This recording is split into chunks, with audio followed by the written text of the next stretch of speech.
Hello everyone, welcome to my channel. And today we have another documentary. It is about one of the most fascinating subject, and it is about the mystery of consciousness.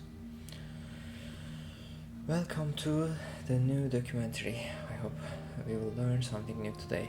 Imagine waking from clinical death and fully aware while machines showed no brain activity.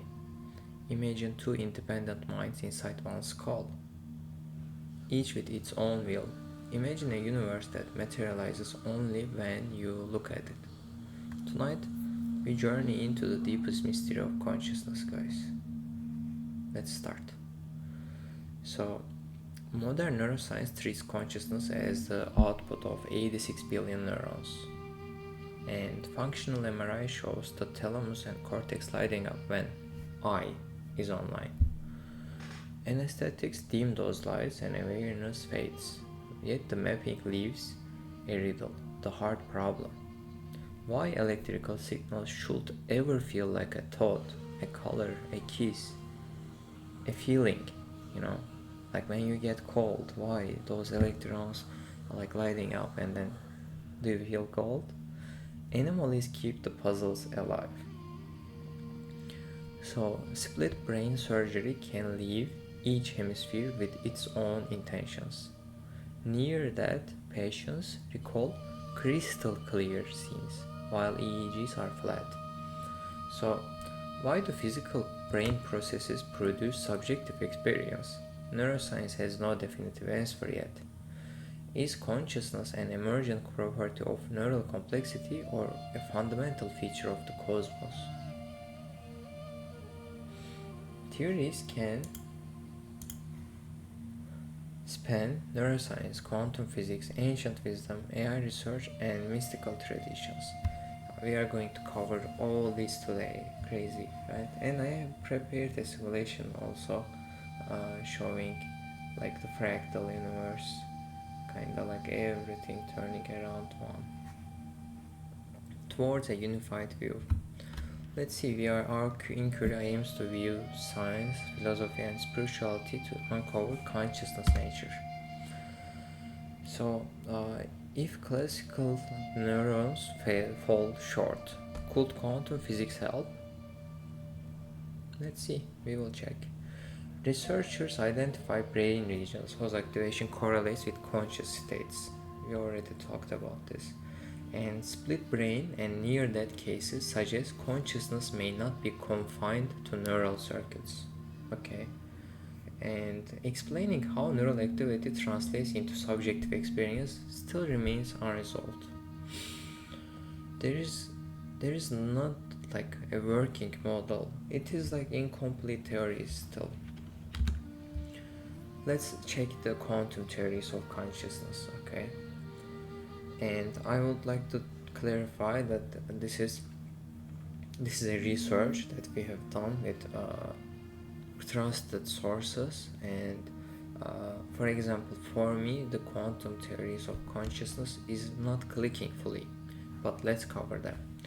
Hameroff and Penrose suggest microtubules within neurons execute quantum processes linked to consciousness.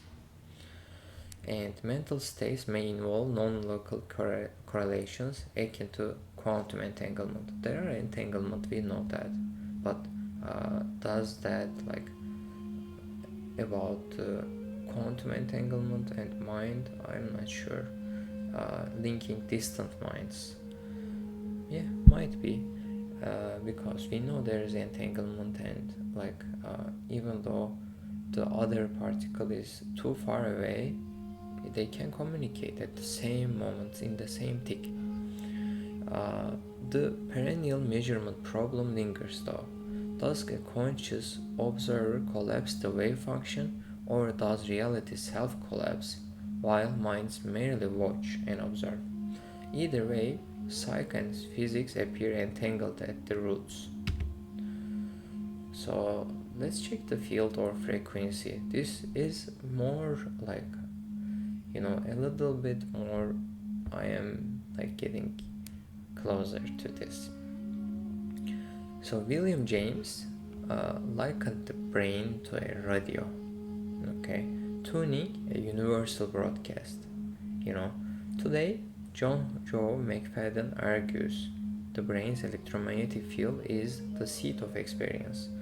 I mean, electromagnetic field again. Like we know there are 5 different waves in our brain, right? Delta, beta, gamma, alpha, and one more. Okay, so think about those as like when you get focused on something like beta spikes, gamma spikes, right? When you get into the deep sleep, the delta, because it's slowing down. But does this truly show that consciousness is there, or this is something that we tune in? Consciousness may be all around us, and we are tuning in and we are receiving it with the vehicle we have. So for example, I would like to give an example to this. Think about the street lamps. Okay, there are many kind of street lamps around us, but like the lamp, what lamp does, it gives light to around, right? But does the lamp gives the light, or the electricity coming from the source gives the light? So that is the question I am trying to ask. Because lamp can differ because they are the vehicles. There are some lamps, there are dimmed, some lamps, they are like so bright, etc. So Carl Jung posited a shared psychic substrate from which individual minds draw archetypes and intuitions. EM field theory says neural electromagnetic fields may form an integrated information pattern, the conscious self. Consciousness might correlate with brainwave synchrony or universal vibrational states. Okay, now let's cover the mystical and spiritual models of consciousness. So religions worldwide insist consciousness is ultimately one. In Islam, distinguishes ego self from divine spirit. Sufis polish the heart mirror to reflect that single light, And the Upanishads thunder for Tattvam-asi, Tattva art. Mystics report losing personal borders and merging with boundaries, with boundless love.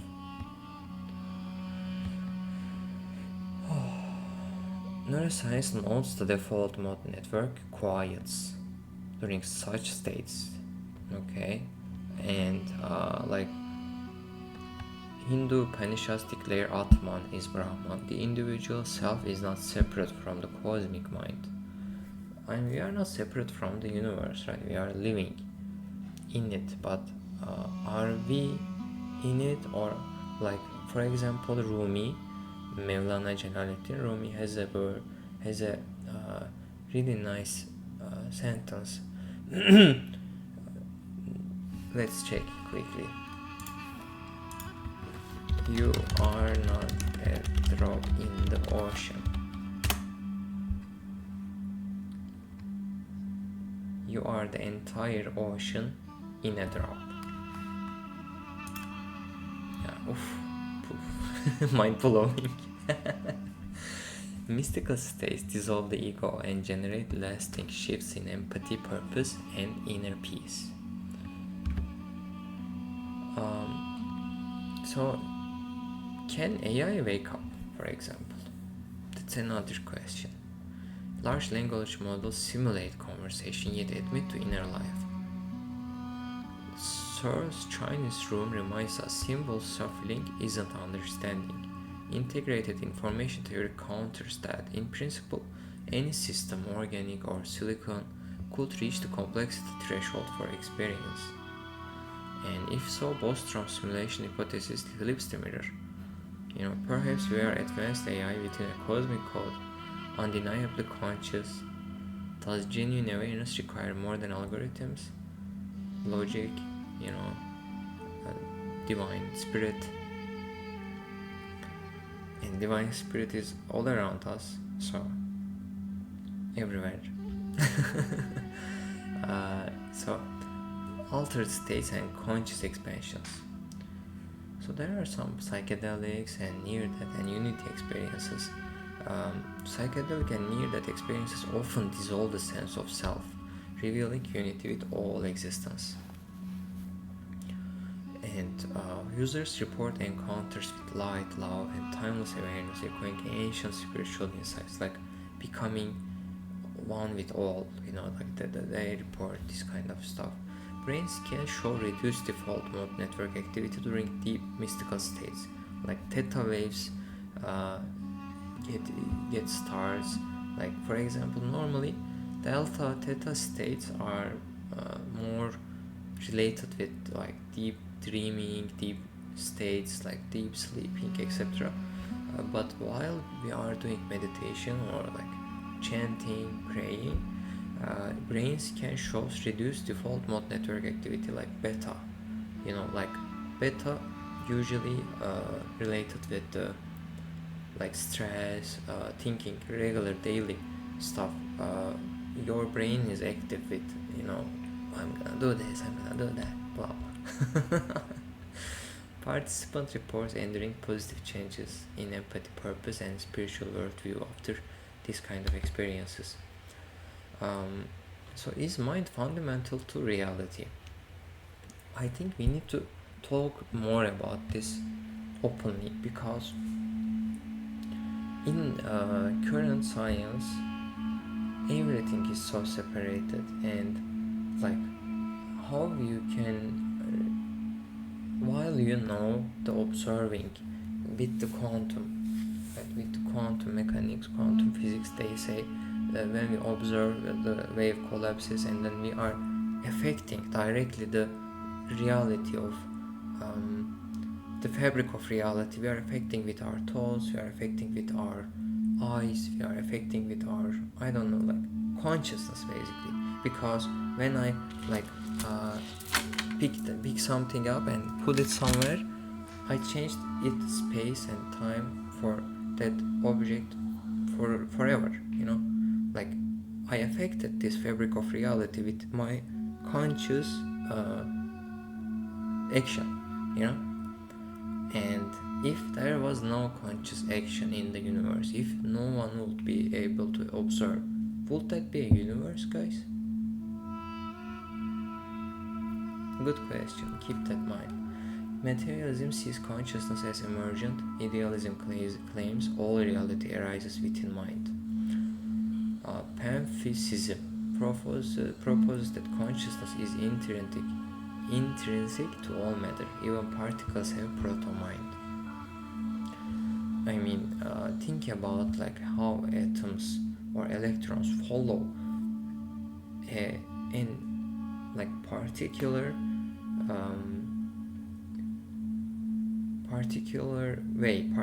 path, right? All around the core, and it is for almost everything whirls, everything has a cycle around the core, and how they know? If atoms would say, or if they could say, like I'm gonna go to this side this moment, nothing would stay as is, everything would dissolve.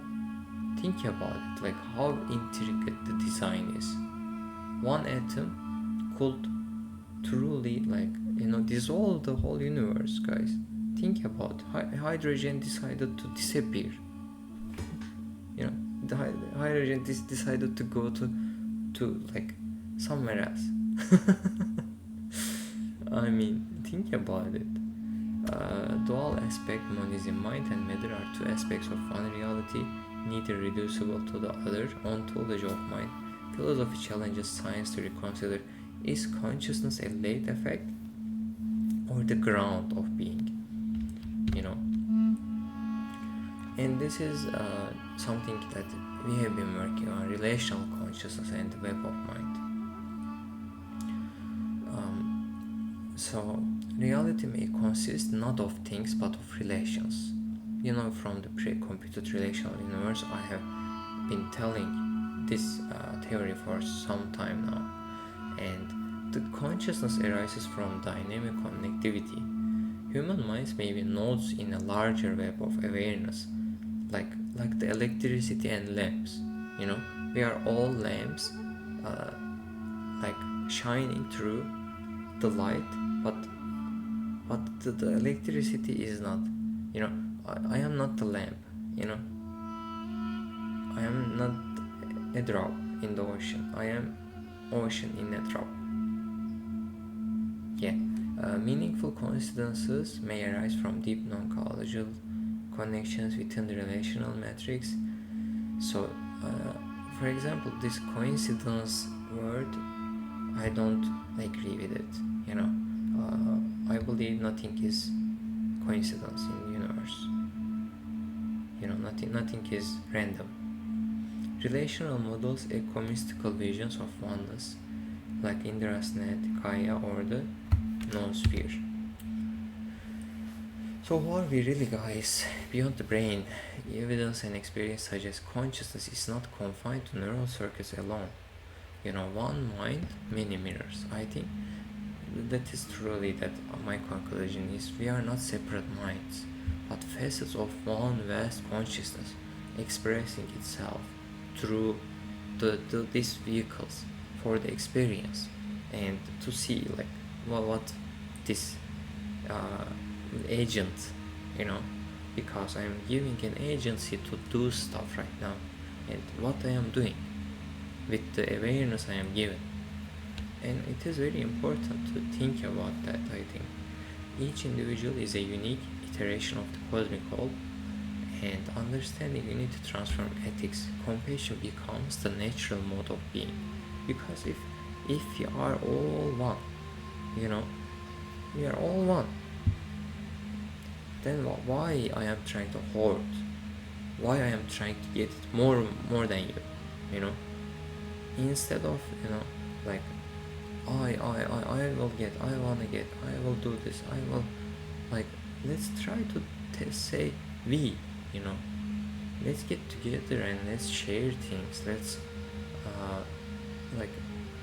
we should have a noble goal altogether to enhance our consciousness, right? In this era of information, in this era of beautifully we can reach almost anything.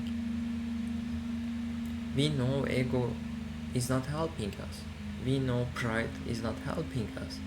We know trying to control things doesn't help us, right? Economy is not going well. We keep believing in things that won't help or damage us, and we believe in collectively instead of let's put some goals. Let's stop for a moment and think sometime. Let's hoard, let's get more out of earth, let's get more. Until when, when we are gonna stop, when it will be enough?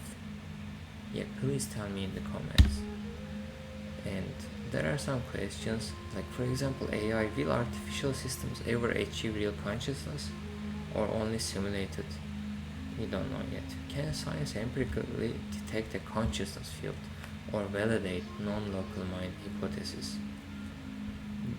I am working on the field detection, but I truly believe it is connected within the root, so it is within the program anyways.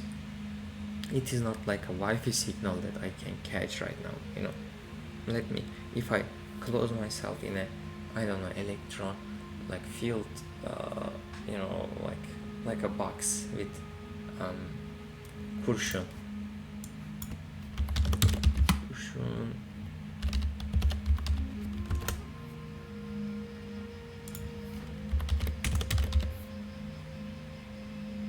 No, it's not kurşun. kursun. It is kurşun.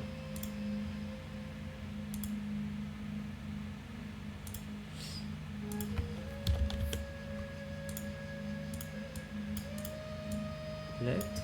I am not sure about that.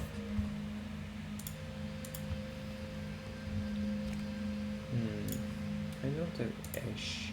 In Turkish we have some letters, different letters. Kurşun. No man, huh? Yes, kurşun. I found it. Lead. Okay, fine. I don't know. Okay, so how would daily life, society, and ethics change if we truly lived as one mind? What practices can help each person expand their awareness and explore universal consciousness? Like I said before, I have made some applications. You can go check the GitHub or askhope.org. But I'm trying to enhance awareness, guys. All is one. Science meets spirit. Live accordingly. The journey continues. Thanks for watching. I wish you the best. Have a nice day. Take care. Bye.